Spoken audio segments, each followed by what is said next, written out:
আজকে তোমাদের বলবো 3টে সিক্রেট টিপস যাতে তোমার বাগানের চন্দ্রমল্লিকা গাছও এরকম ঝাঁকড়া হয়ে ওঠে। আর শীতের বাগানে শীতের রানী চন্দ্রমল্লিকা থাকবে না তা আবার হয় নাকি? কখনোই না।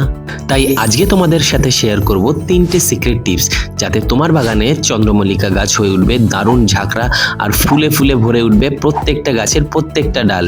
আর সবাই তোমার গাছ দেখে একটু হলেও কিন্তু জেলাস ফিল করবে। তাহলে চলো দেখে নিই টিপসগুলো। টিপস নাম্বার 1, তোমরা যারা মাটিতে চন্দ্রমল্লিকা করে থাকো চেষ্টা করবে পরের বার থেকে সিন্ডারে চন্দ্রমল্লিকা করার, যেটাকে আমরা ঘ্যাসও বলে থাকি।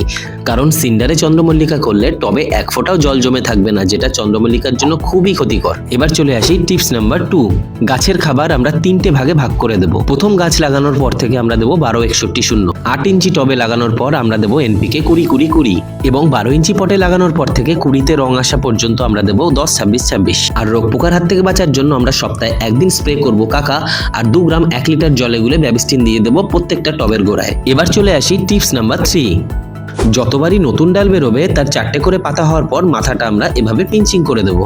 তার ফলে আরো নতুন নতুন অনেক ডাল বেরোতে থাকবে চারদিক দিয়ে। আর গাছ রাখতে হবে একদম খোলা আকাশের নিচে, যেখানে সারা দিন রোদ পড়বে। আর সব থেকে গুরুত্বপূর্ণ টিপস হচ্ছে ওদেরকে দিতে হবে অনেক অনেক যত্ন আর ভালোবাসা। আর তাহলেই তোমার বাগানে চন্দ্রমল্লিকা হয়ে উঠবে সবার থেকে সেরা। এরকম আরো ভিডিও পেতে চ্যানেলটা সাবস্ক্রাইব করতে ভুলো না, আর ভালো লেগে থাকলে একটা লাইক করে দিও।